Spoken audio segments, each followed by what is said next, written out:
Hi friends, welcome back to our channel. నా పేరు Sai Kumar. Friends, ఈ వీడియోలో నేను మీకు ఒక ఏసీ మోడ్యూల్ సోలార్ ప్యానల్ గురించి చెప్పబోతున్నాను.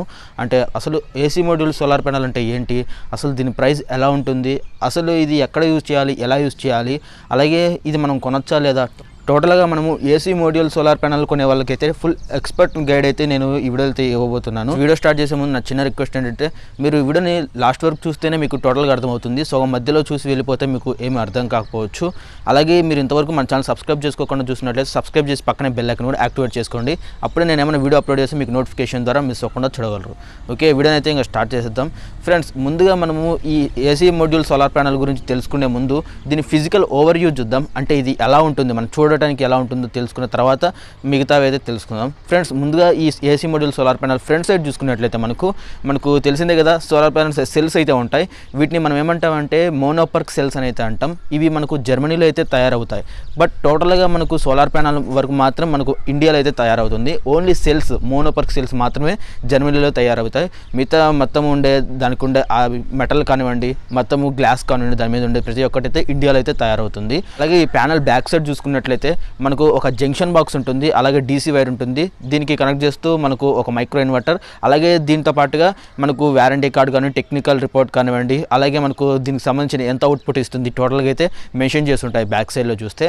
ఫ్రెండ్స్, ముందుగా మనము జంక్షన్ బాక్స్ చూసినట్లయితే దీనికి IP67 రేటింగ్ అయితే ఉంది. అంటే ఇది మనకు సర్క్యూట్ ప్రొటెక్షన్ అయితే ఉంటుంది. అంటే వర్షం పడినా కూడా మనకు లోపల ఉండే సర్క్యూట్ని ప్రొటెక్ట్ చేయడం కోసం. నేను ఆల్రెడీ చెప్పాను కదా, ఇది లేటెస్ట్ టెక్నాలజీ అని. మనకు వాటర్ పడినా కూడా ఏం కాకుండా మెయిన్గా వచ్చేసి మనం బయట పెడతాం కాబట్టి మనకు రెయిన్కి కూడా తట్టుకునే విధంగా అయితే IP67 రేటింగ్ అయితే ఉంటుంది. అలాగే దీని నుంచి మనకు మైక్రో ఇన్వర్టర్, ఈ మైక్రో ఇన్వర్టర్ గురించి తర్వాత చెప్దాం. ముందుగా ఏంటంటే ఈ మనకు జంక్షన్ బాక్స్ నుంచి మైక్రో ఇన్వర్టర్ వరకు కనెక్ట్ చేయడానికి ఒక 1 మీటర్ అనేది డీసీ వైర్ అనేది ఉంటుంది. ఇది ఎందుకో తర్వాత చెప్తాను. ఈ వైర్ అనేది కనెక్ట్ చేసి ఉంటుంది. ఇప్పుడు మైక్రో ఇన్వర్టర్ అని చెప్పాను కదా, ఇదే మెయిన్ అంటే మెయిన్ పార్ట్ ఈ ఏసీ మోడ్యూల్ సోలార్ ప్యానల్లో. ఈ మైక్రో ఇన్వర్టర్ ఎలా కన్వర్ట్ చేస్తుందంటే మనకు డీసీ కరెంట్ నుంచి ఏసీ కరెంట్ అయితే కన్వర్ట్ చేస్తుంది. నేను ఆల్రెడీ చెప్పాను కదా డీసీ వైర్ అని. మామూలుగా సోలార్ ప్యానల్ వచ్చే అవుట్పుట్ అనేది డీసీ కరెంట్ వస్తుంది కాబట్టి ఆ డీసీ వైర్ అనేది జంక్షన్ బాక్స్ నుంచి మైక్రో ఇన్వర్టర్కి కనెక్ట్ చేసి ఉంటుంది. ఓన్లీ 1 మీటర్ వరకు మాత్రమే డీసీ కరెంట్ అనేది పాస్ అవుతుంది. బట్ మైక్రో ఇన్వర్టర్ నుంచి మాత్రం మనకు ఏసీ కరెంట్ అనేది వస్తుంది. ఈ మైక్రో ఇన్వర్టర్ ఏ కంపెనీది, వీటి గురించి కూడా తెలుసుకుందాం. ఫ్రెండ్స్, ఈ లూమ్ సోలార్ కంపెనీలో మనకు ఎన్ఫేజ్ సంబంధించిన మైక్రో ఇన్వర్టర్ అయితే యూజ్ చేశారు. ఇది మైక్రో ఇన్వర్టర్ అంటే మీకు ఎక్స్ట్రాగా ఇన్వర్టర్ అయితే అవసరం లేదు.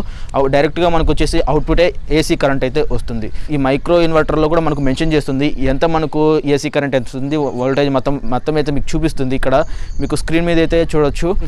ఫ్రెండ్స్, ఇప్పుడు మనము అసలు ఈ ఏసీ మోడ్యూల్ సోలార్ ప్యానల్ అంటే ఏంటో తెలుసుకుందాం. ఫ్రెండ్స్, మామూలుగా మనకు తెలిసింది ఓన్లీ 2 టైప్స్. నేను ఆల్రెడీ వీడియో చేశాను, ఆన్ గ్రిడ్ అలాగే ఆఫ్ గ్రిడ్ సోలార్ ప్యానల్స్ అని. ఒకవేళ ఆ వీడియో మీరు చూడకపోతే ఇక్కడ ఐకార్డ్స్లో ఉంటుంది, మీరు కావాలంటే చూడొచ్చు. మనకు తెలిసిన ఆన్ గ్రిడ్ సోలార్ సిస్టంలో ఎలా ఉంటుంది, మనకు గ్రిడ్కి కనెక్ట్ అయి ఉంటుంది. మన సోలార్ ప్యానల్ అనేది మనకు ఇంటితో పాటుగా గ్రిడ్కి కనెక్ట్ అయి ఉంటుంది. ఎక్స్ట్రా ఏమైనా వస్తే అది గ్రిడ్కి వెళ్తుంది. ఒకవేళ తక్కువ మనకు జనరేట్ చేస్తే గ్రిడ్ నుంచి మనకు వస్తుంది. ఫ్రెండ్స్, ఆఫ్ గ్రిడ్లో అయితే ఎలా ఉంటుంది, మనకు అయితే బ్యాటరీకి అయితే ఛార్జింగ్ ఎక్కుతుంది. మనకు కరెంట్ పోయిన తర్వాత ఆ బ్యాటరీ నుంచి మనకి హోమ్ సప్లైకి అయితే వస్తుంది. టోటల్గా అయితే ఎనర్జీ అయితే వస్తుంది. ఇప్పుడు ఈ ఏసీ మోడ్యూల్ సోలార్ ప్యానల్ దేనిలోకి వస్తుందంటే, ఈ ఏసీ మోడ్యూల్ సోలార్ ప్యానల్ అనేది ఆన్ గ్రిడ్ సోలార్ సిస్టంలో ఒక వర్షన్ అనేది అయితే చెప్పొచ్చు. ఇప్పుడు ఆన్ గ్రిడ్లో మనకి ఇన్వర్టర్ కావాల్సి ఉంటుంది. అలాగే మనకు గ్రిడ్కి అయితే కనెక్ట్ చేసి ఉండాలి. అలాగే మనకు చూస్తే ఇక్కడ నెట్ మీటరింగ్ అని ఉంటుంది. ఇక్కడ చాలా అయితే ఉంటాయి. చూస్తే మనకు ఏసీ మోడ్యూల్ సోలార్ ప్యానల్లో మనకు ఇవన్నీ ఏం ఇన్వాల్వ్ అవ్వవు. జస్ట్ ప్యానల్లోని మొత్తం ఇన్బిల్ట్గా అయితే ఉంటాయి. మనకు మైక్రో ఇన్వర్టర్ కూడా దానిలో ఉంటుంది కాబట్టి సపరేట్ మనం కొనాల్సిన అవసరం అయితే లేదు. డైరెక్ట్గా మనకు అవుట్పుటే ఏసీ కరెంట్ అయితే వస్తుంది. సింపుల్గా చెప్పాలంటే ఆన్ గ్రిడ్కి ఒక ఆల్టర్నేటివ్ అని చెప్పొచ్చు ఈ ఏసీ మోడ్యూల్ సోలార్ ప్యానల్ అనేది మనకు లేటెస్ట్ టెక్నాలజీ కాబట్టి దీనికి ప్రైస్ కూడా కొంచెం ఎక్కువే ఉంటుంది. ఆ ప్రైస్ గురించి మనం లాస్ట్లో చూసుకుందాం. ఫ్రెండ్స్, ఈ ఏసీ మోడ్యూల్ సోలార్ ప్యానల్ వల్ల మనకు కరెంట్ బిల్ అనేది చాలా తగ్గుతుంది. ఆన్ గ్రిడ్ చెప్పాం కదా, ఆన్ గ్రిడ్ లాగానే అని చెప్పాను కదా, ఇది దీనికి ఆల్టర్నేటివ్ అని చెప్పొచ్చు. ఆన్ గ్రిడ్కి ఇది ఒక చిన్న వర్షన్ లాగా అనుకోండి అంతే. ఇప్పుడు మనకు పబ్జీ మొబైల్ అనేది పీసీకి వచ్చిన తర్వాత మళ్ళీ మొబైల్ వర్షన్ వచ్చింది కదా, సేమ్ అలాగనే ఆన్ గ్రిడ్కి ఇది మనకు ఏసీ మోడ్యూల్ సోలార్ ప్యానల్ అనేది ఒక వర్షన్ అని అయితే చెప్పాలి. ఫ్రెండ్స్, ఓవరాల్గా మీకు ఏసీ మోడ్యూల్ సోలార్ ప్యానల్ అంటే ఏంటో అర్థమైందని అయితే అనుకుంటున్నాను. ఇప్పుడు తర్వాత మనకు ప్రోస్ అండ్ కాన్స్ అంటే దీనివల్ల వచ్చే అడ్వాంటేజెస్ అలాగే డిసడ్వాంటేజెస్ చెప్తాను. మ్యాక్సిమం దీంట్లో డిసడ్వాంటేజెస్ అనేవి ఓన్లీ 2 ఉంటాయి. ముందు అడ్వాంటేజెస్ గురించి చెప్పి తర్వాత అయితే వాటి గురించి అయితే మాట్లాడతాం. ఫ్రెండ్స్, ఫస్ట్ అడ్వాంటేజ్ చూసినట్లయితే మనకు మినిమం డీసీ కరెంట్ లాస్ అని ఉంటుంది. చిన్న టైటిల్ లాగా అంతే. అదేంటంటే మనకు మామూలుగా మనకు సోలార్ ప్యానల్స్ ఉన్నట్లయితే మనం ఏం చేస్తాం, మనకు wire connection DC wire connection అనేది ఉంటుంది కదా, మనం డీసీ వైర్ని మనకు సోలార్ ప్యానల్ నుంచి ఇన్వర్టర్ వరకు అయితే లాగాలి అంటే అంతవరకు మనకు డిస్టెన్స్ అయితే ఉంటుంది. అంటే అప్ టు ఒకవేళ జస్ట్ ఒక గెస్ట్ చేయండి ఎంత ఉంటుంది, మినిమం అంటే మినిమం 10 మీటర్స్ లేదా 20 మీటర్స్ ఇలా అయితే ఉంటుంది. మీరు సోలార్ ప్యానల్ పైన మీటర్ కూడా మీరు సోలార్ ప్యానల్ మిద్ది పైన పెట్టారని లేదా టెర్రస్ మీద ఉన్నారు అక్కడక్కడ ఇన్వర్టర్ అయితే మ్యాక్సిమం పెట్టరు, ఇళ్లలోనే ఉంటుంది ఇన్వర్టర్ అనేది. అక్కడ నుంచి మీకు ఇంటి దాకా తీసుకొని రావడానికి ఇక్కడ డీసీ వైర్ యూజ్ చేస్తారు కదా, ఇదంతా మనకు వేస్ట్ అనే అర్థం. ఎందుకంటే మనకు జస్ట్ ఇక్కడ నుంచి ఇక్కడ ట్రాన్స్పోర్ట్ అవుతుంది, కానీ మనకు అవసరమయ్యే ఏసీ కరెంట్ అనేది కేవలం ఇన్వర్టర్ దగ్గర మాత్రమే మనకు వస్తుంది. ఇట్లా జరగడం వల్ల ఏమవుతుందంటే మనకు కొంచెం కరెంట్ అనేది లాస్ అవుతుంది. ఇలా జరగకుండా ఈ ఏసీ మోడల్ సోలార్ ప్యానల్లో ఏముందంటే జస్ట్ 1 మీటర్ అంతే, అది కూడా ప్యానల్లోనే ఇన్బిల్ట్గా అయితే మైక్రో ఇన్వర్టర్ ఉంది కాబట్టి ఆ 1 మీటర్ మాత్రమే లాస్ ఉంది. మీరు చూడండి 10 మీటర్స్ ఎక్కడ 1 మీటర్ ఎక్కడ, అంటే మీకు 1 మీటర్ కంటే ఇక్కడ 10 మీటర్ అనేది చాలా ఎక్కువ కాబట్టి 10 టైమ్స్ మీకు సేవ్ చేసినట్లయితే ఉంది అక్కడ ఎనర్జీ అనేది, కరెంట్ అనేది. నెక్స్ట్ అడ్వాంటేజ్ చూసినట్లయితే పార్షియల్ షాడో ఇంపాక్ట్ అని, అంటే దీనికి అర్థం ఏంటంటే తాత్కాలిక నీడ యొక్క ప్రభావం అని చెప్పొచ్చు. అంటే ఈజీగా అంటే మనము సోలార్ ప్యానల్స్ అనేవి ఇప్పుడు ఎగ్జాంపుల్గా నాకు ఒక రివ్యూ యూనిట్ వచ్చింది అనుకోండి, ఇప్పుడు ఆల్రెడీ వచ్చింది కదా 10 వాట్స్ సంబంధించి సోలార్ ప్యానల్, దాన్ని నేను ఒకసారి టెస్ట్ చేసి చూశాను. మనకు ఎండలో వచ్చిన తర్వాత దానికి ఒక మోటార్ అయితే కనెక్ట్ చేశాను. నేను ఏం చేశానంటే సింపుల్గా దాని మీద ఒక చెయ్యి అయితే అడ్డం పెట్టాను, పెడితే ఏమైందంటే ఆల్రెడీ తిరుగుతున్న ఈ మోటార్ అనేది 50% అనేది తగ్గిపోయింది. అంటే దీనికి మీకు అర్థం ఏంటంటే ఈ మామూలుగా వచ్చే సోలార్ ప్యానల్స్లో ఏంటంటే ఏమన్నా ఒక చిన్న ఆకువన్నా కానీ ఎక్కడైనా టోటల్గా ప్యానల్ మొత్తానికి 50% అనేది కరెంట్ అనేది తగ్గిపోతుంది, అంటే జనరేట్ చేసే దాంట్లో 50% తగ్గిపోతుంది. కానీ ఈ ఏసీ మోడ్యూల్ సోలార్ ప్యానల్లో ఏంటంటే సరే ఆకు పడింది అనుకోండి, ఓన్లీ ఆ ప్యానల్ వరకు మాత్రమే, అంటే ఓన్లీ ఆ సెల్ వరకు మాత్రమే 50% అనేది తగ్గుతుంది, దానిలో 50% అయితే మళ్ళీ ఇంకా జనరేట్ అవుతుంది, మిగతా అదంతా ఇంకా నార్మల్గా అయితే వర్క్ అవుతుంది. ఇది చాలా అంటే చాలా అడ్వాంటేజ్ అని చెప్పొచ్చు. ఇది ఎలా జరుగుతుందంటే లోపలగా మైక్రో ఇన్వర్టర్ అని చెప్పాను కదా, దీంట్లో ఉండే మొత్తం సిస్టమ్ అనేది ఇలా వర్క్ అవుతుంది. ఓన్లీ ఆకు ఉన్న చోటు మాత్రమే పని చేయకుండా మిగతా చోట అయితే మామూలుగా అయితే వర్క్ అవుతుంది. ఫ్రెండ్స్ నెక్స్ట్ చూస్తే సేఫ్టీ అని అయితే చెప్పాలి. నార్మల్గా నేను చెప్పాను కదా డీసీ వైర్ కనెక్షన్ అనేది ఉంటుంది, మన సోలార్ ప్యానల్ నుంచి మనకు ఇన్వర్టర్ వరకు అయితే వైర్ అనేది ఉంటుందని చెప్పాను కదా, అంటే ఈ డీసీ కరెంట్ అనేది ఈ వైర్ మాత్రం అయితే వెళ్తూ ఉంటుంది.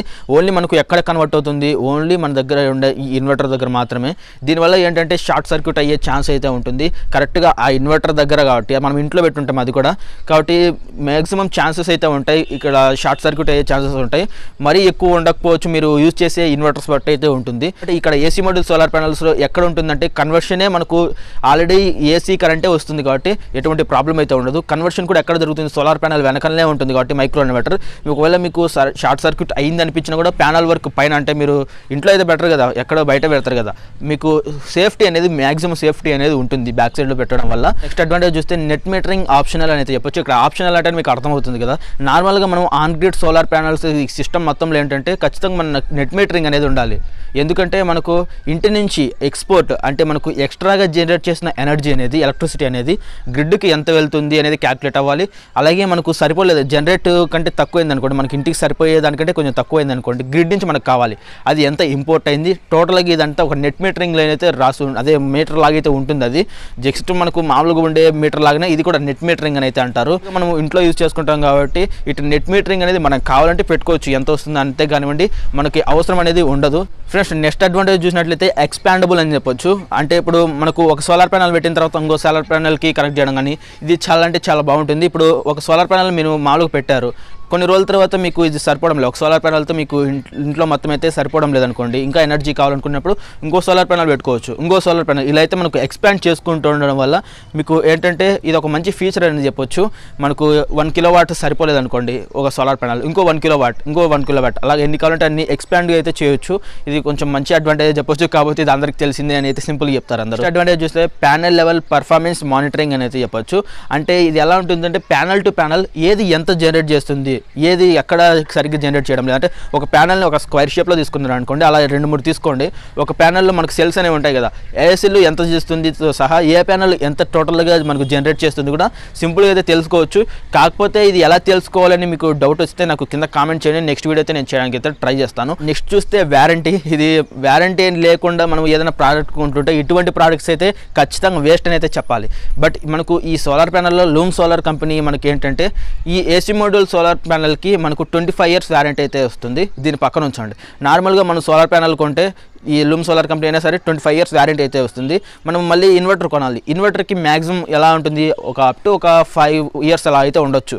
కాకపోతే మనకు ఓవరాల్గా ఈ ఏసీ మోడ్యూల్ సోలార్ ప్యానల్కి 25 years అంటే మీరు నార్మల్గా వచ్చే ప్యానల్ కాకుండా ఇన్వర్టర్ అన్నా లేదా ఈ ఇన్వర్టర్ అన్నా దీనికి కూడా అప్ టు 25 years మధ్యలో ఈ మోడ్యూల్ అనేది ఎక్కడ పనిచేయకపోయినా మీరు వారంటీ అనేది వర్ధిస్తుంది. కాబట్టి మీకు 25 years టోటల్గా మొత్తానికి అయితే వారంటీ అయితే వస్తుంది. చాలా అంటే చాలా మంచి విషయం అయితే చెప్పుకోవచ్చు. ఇన్వర్టర్ పోతే మళ్ళీ కొత్తది కొనాల్సిందే కదా, మళ్ళీ వారంటీ 5 yearsలో చూపించాలి. 5 years తర్వాత మళ్ళీ కొత్తది కొనాలి వారంటీ అయిపోతే. కానీ ఇక్కడ అలా కాదు, ఇన్వర్టర్ పని చేయకుండా మైక్రో ఇన్వర్టర్ పని చేయకుండా మీకైతే మీరు కంపెనీని అయితే కాంటాక్ట్ అవ్వచ్చు. మీకు మొత్తం అయితే వారంటీ కార్డులు అయితే ఉంటుంది, అక్కడ నుంచి అయితే మీరు కాంటాక్ట్ అవ్వాలి. ఇది చాలా సింపుల్, మళ్ళీ దాని వీడియో కూడా అవసరం లేదని అయితే అనుకుంటున్నా. నెక్స్ట్ అడ్వాంటేజ్ చూసినట్టయితే ఈజీ టు ఇన్స్టాల్. ఇదేంటే ఈజీ టు ఇన్స్టాల్ ఎన్నోసార్లు చెప్పినా ఇప్పుడు ఏం చెప్తామని అంటారా. ఇప్పుడు ఆన్ గ్రిడ్ అనుకోండి, మీకు ఏమేమి కావాలి మీరే చూడండి. ఒక సోలార్ ప్యానల్ కావాలి, ఇన్వర్టర్ కావాలి, అలాగే నెట్ మీటరింగ్ కావాలి, కనెక్ట్ చేయాలి, ఇవన్నీ ఉండాలి. మీరైతే ఇది మ్యాక్సిమం అయితే చేయలేరని అయితే నేను అనుకుంటున్నా. ఇన్వర్టర్ ఒకవేళ పెట్టినా కూడా గ్రిడ్కి కనెక్ట్ చేయడం అంటే ఖచ్చితంగా ఎలక్ట్రీషియన్ దగ్గరికి అయితే వెళ్ళాలి, లేదా లైన్ మ్యాన్తో కాంటాక్ట్ అయితే అవ్వాలి. బట్ ఈ ఏసీ మోడ్యూల్ సోలార్ ప్యానల్ అలా కాదు. అసలు మీకు ఇన్వర్టర్ ఇక్కడ ఇన్వాల్వ్ అవ్వదు. అసలు చెప్పాలంటే మీరు సింపుల్గా సోలార్ ప్యానల్ ఒకవేళ మీరు ఎక్కడ ప్లేస్ ఉందో అక్కడ మీ ఇంటి పైన కానివ్వండి, లేదా బాల్కనీలో ఎక్కడైనా సరే మీరు సోలార్ ప్యానల్ ఊరికే ఇలా స్క్రూస్ పెట్టడం కానివ్వండి, అది చిన్న పని ఉంటుంది కదా. స్క్రూస్ పెట్టేది మ్యాక్సిమం అందరూ తెలిసిపోయేదే కదా. స్క్రూస్ పెట్టేసి ఇంకా డైరెక్ట్గా దాని నుంచి ఒక వైర్ అనేది వస్తుంది కదా మనకు మైక్రో ఇన్వర్టర్ నుంచి. డైరెక్ట్గా మనకు ఇంట్లో మనకు ఎలాగైతే మనకు బ్యాటరీ ఉంటుంది కదా, బ్యాటరీకి ఎలా అయితే ఇంట్లో కనెక్ట్ చేస్తాం సేమ్ అదే విధంగా ఇది ఇంటికైతే కనెక్ట్ చేసేసుకుంటే మనకు ఈజీగా అయితే ఇది వర్క్ అవుతుంది. లేదు ఇంట్లో పెట్టడం నాకు కొంచెం ఎందుకో సేఫ్టీ అనిపించడం లేదనుకుంటే మీ దగ్గర ఏదైనా ఒక బోర్డు అయితే తీసుకోండి. నార్మల్గా స్విచ్ బోర్డ్ అంటారు కదా, దాంట్లో పెట్టిన తర్వాత వాటి నుంచి మీరు యూజ్ చేసుకోవచ్చు. ఇటుగా చూస్తే అడ్వాంటేజ్ ఒకటి ఏంటంటే ఫ్రీ సర్వీస్ అని చెప్పొచ్చు. దీంట్లో మనకు ఎటువంటి మనీ అయితే మీరు కాస్ట్ చేయరు. ఏ సోలార్ ప్యానల్ ఎంత జనరేట్ చేస్తుందని కానివ్వండి, లేదా మీకు దీనికి సంబంధించి ఇన్ఫర్మేషన్ తెలుసుకోవాలన్నా లేదా వారంటీ అనేది దీనికి ఎటువంటి కాస్ట్ అనేది ఉండదు. ఫ్రీ ఆఫ్ సర్వీస్ అని అయితే చెప్పొచ్చు. ఇది చాలా అంటే చాలా మంచి విషయం అయితే చెప్పుకోవచ్చు. ఇంకా డిసడ్వాంటేజెస్ కూడా వెళ్ళాలి కదా, డిసడ్వాంటేజ్ లేకుండా లేని ప్రోడక్ట్ అనేది ఉండదు నాకు తెలిసినంత వరకు. దీంట్లో కూడా ఉన్నాయి. నేను గమనించిన ఒక 2 డిసడ్వాంటేజెస్ గురించి అయితే చెప్తాను. ఒకవేళ ఎక్స్ట్రా ఏదన్నా ఉన్నా కూడా నేనైతే మీకు చెప్తాను. మెయిన్గా చూస్తే ఇవి మనకు మెట్రో సిటీస్లో అయితే బాగా అయితే యూజ్ అవుతాయి. ఎందుకంటే మనకు 24 hours మనకు ఎలక్ట్రిసిటీ కావాల్సిన టైంలో ఏంటంటే ఇది మనకు ఏసీ మోడ్యూల్ సోలార్ ప్యానల్ అనుకోండి, అపార్ట్మెంట్స్లో కానివ్వండి, లేదా మనకు బాల్కనీ అంటారు కదా అక్కడ కానివ్వండి, వీటిని యూజ్ చేసుకొని మనకు ఎలక్ట్రిసిటీ అనేది జనరేట్ చేసుకోవచ్చు. 24 hours ఎలా అంటే మీరు బ్యాటరీకి అయితే కనెక్ట్ చేసుకుంటే సరిపోతుంది. ఇంకోటి ఏంటంటే మనకు ఇది కాస్ట్ అనేది చాలా ఎక్కువ అయితే ఉంటుంది నార్మల్ ప్యానల్స్తో పోల్చుకున్నట్లయితే. ఎందుకంటే ఇది లేటెస్ట్ టెక్నాలజీ, ఇది మెయిన్. ఎందుకంటే టెక్నాలజీ ఇంప్రూవ్ అయ్యే కొద్దీ కొంచెం కాస్ట్ కూడా పెరుగుతూ ఉంటుంది.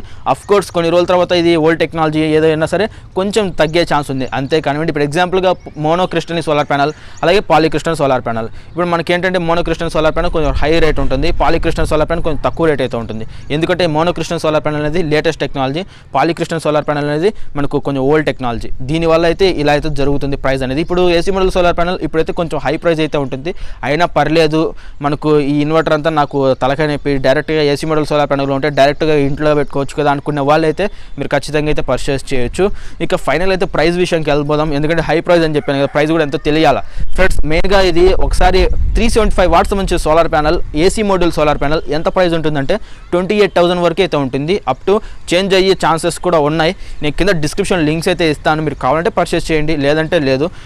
తర్వాత ఈ 375 watts నాకేం సరిపోద్ది, నాకు 1 unit సంబంధించిన అదే 1 kilowatt సంబంధించిన సోలార్ ప్యానల్ కావాలంటే ఇది దీని ప్రైస్ 80,000 వరకు అయితే ఉంటుంది. విత్ టోటల్గా సిస్టమ్ మొత్తం అయితే ఉంటుంది. గుర్తుంచుకోండి, ఏసీ మోడ్యూల్ సోలార్ ప్యానల్ అంటే ఓన్లీ మీకు ప్యానల్ ఇచ్చి ఇన్వర్టర్ తీసేది అలాంటిది ఏమి ఉండదు. ఏసీ మోడ్యూల్ సోలార్ ప్యానల్లోనే బ్యాక్ సైడ్ ఈ ఏసీ అనేది ఎందుకు మెన్షన్ చేశారంటే ఈ ప్యానల్లో మనకు అవుట్పుటే ఏసీ కరెంట్ అనేది వస్తుంది, అందుకనే దీని అయితే హైలైట్ చేస్తున్నారు. మోడ్యూల్ అంటే బయట లోపల అంత సిస్టమ్ అయితే ఉంటుంది, లోపల అంటే బయటనే మనకు మైక్రో ఇన్వర్టర్ అయితే ఉంటుంది. మొత్తం ఇలాగైతే ఉంటుంది మోడ్యూల్ అనేది. మనకు సింపుల్గా చెప్పాలంటే మామూలుగా సోలార్ ప్యానల్ వచ్చే డీసీ కరెంట్ కాకుండా ఈ ఏసీ మోడ్యూల్ డైరెక్ట్గా ఏసీ కరెంట్ అయితే వస్తుంది అంతే. చేస్తే బేస్ 375 watts సంబంధించిన ఏసీ మోడ్యూల్ సోలార్ ప్యానల్ అయితే తీసుకుంటాను. ఇదే ఫ్రెండ్స్ ఈ వీడియో మీకు నచ్చితే తప్పకుండా లైక్ చేయండి, షేర్ చేయండి. ఇటువంటి మరిన్ని వీడియోస్ కోసం మన ఛానల్ సబ్స్క్రైబ్ చేసి పక్కనే బెల్ ఐకాన్ కూడా యాక్టివేట్ చేసుకోండి. మీకు ఏమైనా డౌట్స్ వస్తే కింద డిస్క్రిప్షన్లో ఇన్స్టాగ్రామ్ లింక్ అయితే ఉంటుంది. అలాగే మీరు నాతో మాట్లాడాలనుకుంటే కాల్ మీ ఫర్ యాప్ నుంచి అయితే మీరు సింపుల్గా అయితే నాతో మాట్లాడవచ్చు. దాని సంబంధించిన వీడియో లింక్ కూడా కింద ఉంటుంది, ఎలా నాతో మాట్లాడాలనేది ఆ వీడియో అయితే మీరు చూడవచ్చు. Thank you for watching.